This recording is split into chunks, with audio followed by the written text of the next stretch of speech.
Kaibigan, carry lang yan. Meron akong isang tula para sa'yo. Isang tula ng pangungumusta. Kung ayos ka lang ba? O kaya pa ba? Sa totoo lang, hindi ko rin alam.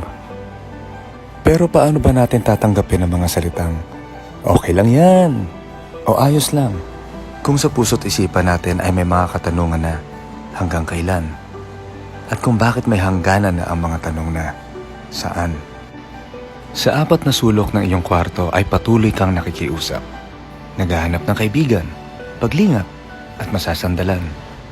Pagkatapos, iyon naman pagmamasdan ang mga kisame at pader sa gawing Hilaga, Silangan, Timog at Kanluran. Samantala, habang ang diwa mo'y dahan-dahang umiidlip ay may liwanag na unti-unti namang sumisilip. Habang ang puso mo'y nananamlay, natanaw mo ang liwanag na may kapangyarihang taglay na sasagot sa mga tanong na, okay pa ba ako? O maayos pa rin ba ang kinalalagyan ko?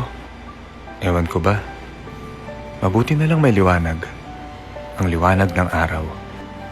Ganito, isipin mo na lang sa buong mundo kung ilang bilyong tao pa ang naghihintay sa kanya.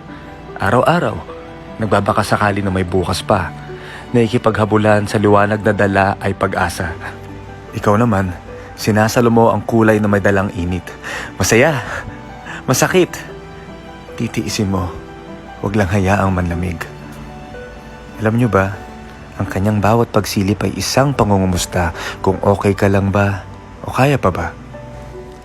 Ngunit sa dulo, ang kanyang sinag ay kusang tumatalukap at ang liwanag ay dahan-dahang kumukurap. Kasabay naman nito ang mga bituing nakangiti sa likod ng mga alapaap. Ibig sabihin na kahit sa pinakamadilim na kalawakan ay may liwanag na nakaabang. Nais lang sabihin ng araw na huwag kang bibitaw.